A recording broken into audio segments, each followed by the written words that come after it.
Peace, family. You are now rocking with Satra Raw Food Doula.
Hotep, Peace, Jumbo, and Gia family. This is Mama Satra Raw Food Doula, and today I am going to be discussing my introduction into living in raw foods and becoming a doula.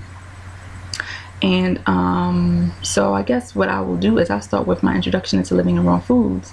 For me to go there though, I have to take it back a little to some earlier periods in my life.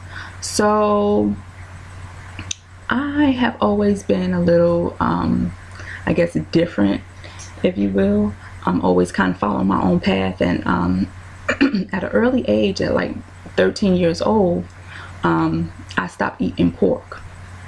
And I did this because I was introduced to, Islam and things of that nature, being a 5% and stuff like that, by way of one of my older brothers, who at the time was considering himself a 5%er, and he started building with me and everything like that about eating pork and what it does for you, or what it does to you rather, and being a Muslim and things of that nature. So at 13 years old, I left pork alone, right?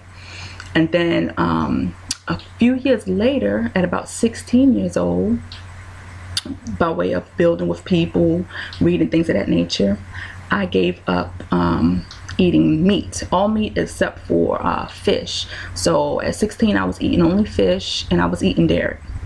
And then the more I started to build and read and things of that nature, by the time I was 18 going on 19, I left fish and dairy alone. I actually became vegan at that age. And then from there I kind of went back a little bit, and I became vegetarian because I believe that at the time I really couldn't afford a vegan diet. And then now this is leading up to me becoming introduced into living in raw foods, right? I started reading material by Queen Afua, and I did the Sacred Woman training, rites of passage. And within that book, there's gateways that a woman must go through. And so in each gateway, it's like you're progressing from not only spiritually and mentally, but physically and what we put in our body, because it's all connected. I started to, or rather you go through different transitions of progressing into your diet. So if you've been eating meat and dairy and things of that nature, you move from that to eventually vegan foods. And then you progress more into the gateway, you move from vegan foods to incorporating some living in raw foods, right?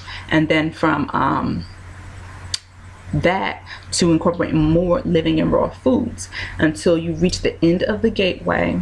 And by that time, you must, for a week, to end off the rites of passage, for a week, you must either eat nothing but 100% raw living foods, or you can juice for that whole week. And so the very first time I did it, I decided to eat living and raw foods, which was a little bit of a challenge, but I still did it because it was something that I really wanted to do. And so I got my first introduction into living in raw foods by way of Queen Afua's books, Sacred Woman, and also Heal Thyself for Health and Longevity.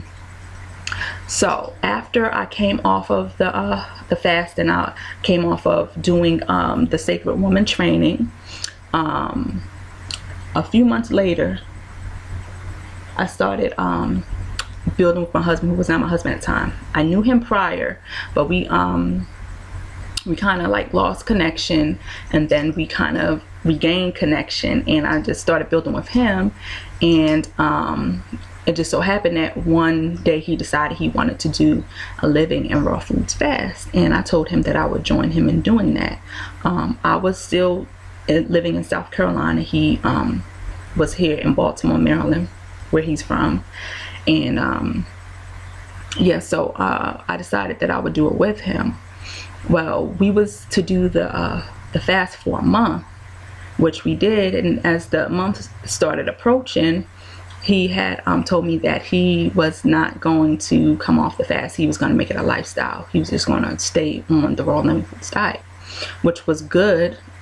Nothing wrong with that. But I knew I wasn't ready at the time, so I told him that what I was going to do is I was still going to eat some cooked food, some vegan cooked food, but most of my diet would be living in raw foods, which it was. And then it came to be whereas though excuse me, him and I would build a lot.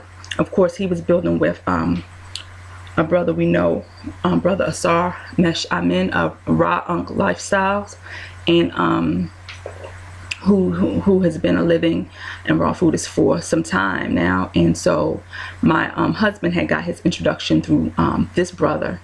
And so yeah, I was building with my husband, and there was a couple of times where my husband had called me, and he was with brother Asar, and I spoke with him while I was down in South Carolina about living foods and about health and things of that nature. And so that's where I got my introduction into it, and how I became really engulfed into living in raw foods was once I had made the transition from down south up to Baltimore, Maryland, and I conceived my fourth child. I was 100% living in raw foods diet by that time, and I was on 100% living in raw foods for a year. And then I conceived my fourth child. And you know, when you're pregnant, sometimes because due to hormones and other reasons, it just I started to become really picky about what I was eating. There was things I didn't want, and then I was having cravings, and then I was getting tired of feeling like I was eating the same thing, things of that nature. So I started to just become really creative on living and on the living in raw foods diet, because my first 3 months, 2.5 months of being pregnant with my fourth child, I was just purely living in raw foods, nothing cooked.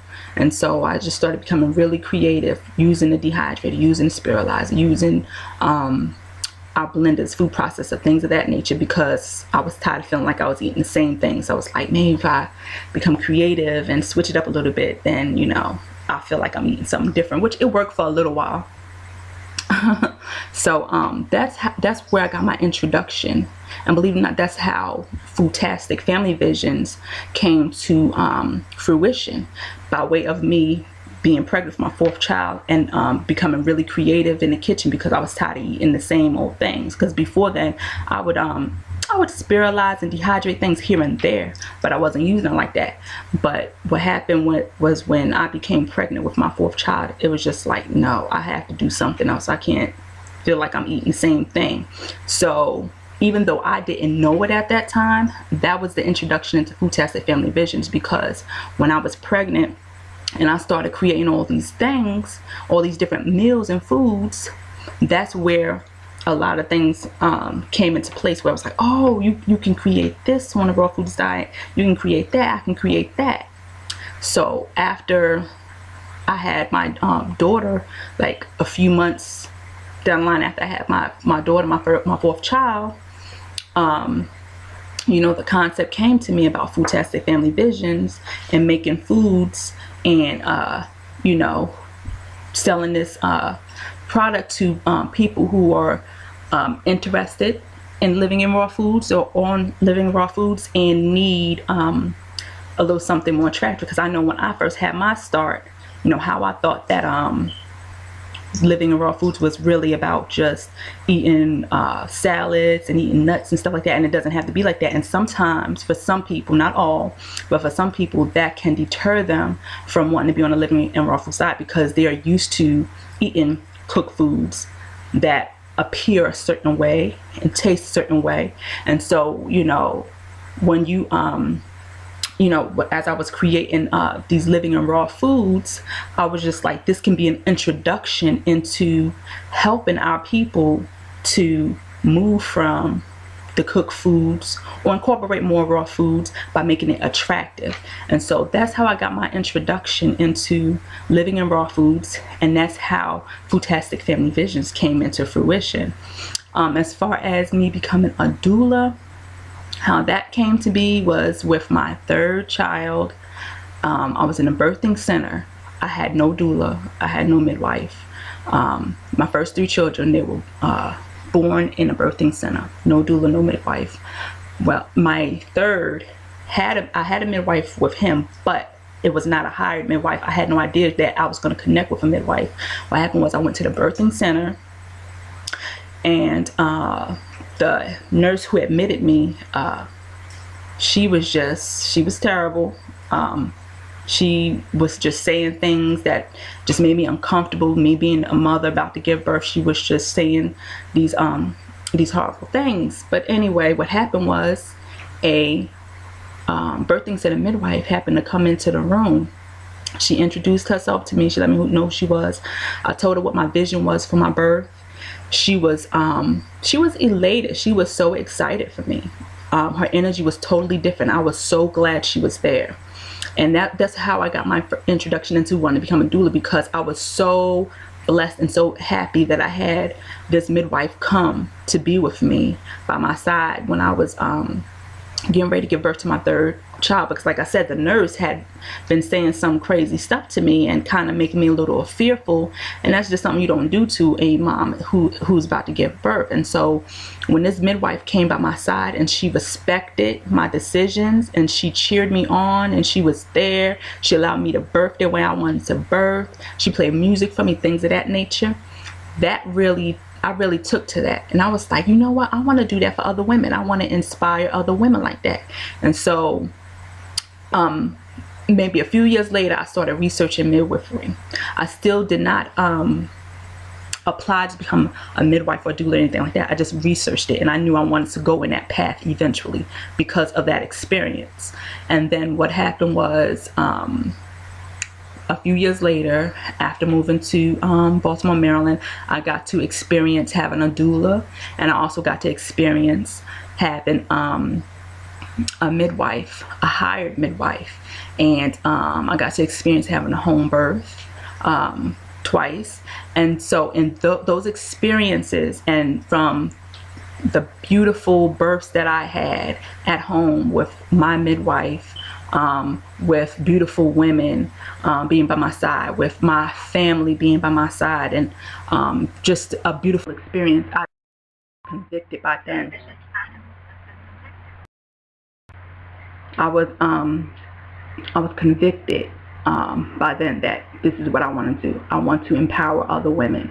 I want to help women feel the love and power that I've gotten the chance to feel. And I wanted women to know that you can do this, and that the type of birth that you want to have, you can have that type of birth. And I just wanted to empower women because I was empowered, and there was one point in time that I was nervous and I was made to be afraid. And because I had the midwives by my side, it empowered me to know that I could do it, and it made the process that much more easier and beautiful. And so I wanted to give that to other women. So that's how I got my introduction into wanting to become a doula. And so that is it, family. That's how I got my introduction into living in raw foods. That's how I got my introduction into becoming a doula. I hope you learned something about me. If you have any questions, comments, please leave your questions and comments. Please like my YouTube page. If you want to get up with me, you can get up with me on YouTube. Just type in Satra Raw Food Doula, and my videos will pop up. You can go to my webpage, satrawrawfooddoula.weebly.com. You can also link up with me on Facebook, Twitter, Instagram, and LinkedIn. Until then, I will talk to you later. Peace.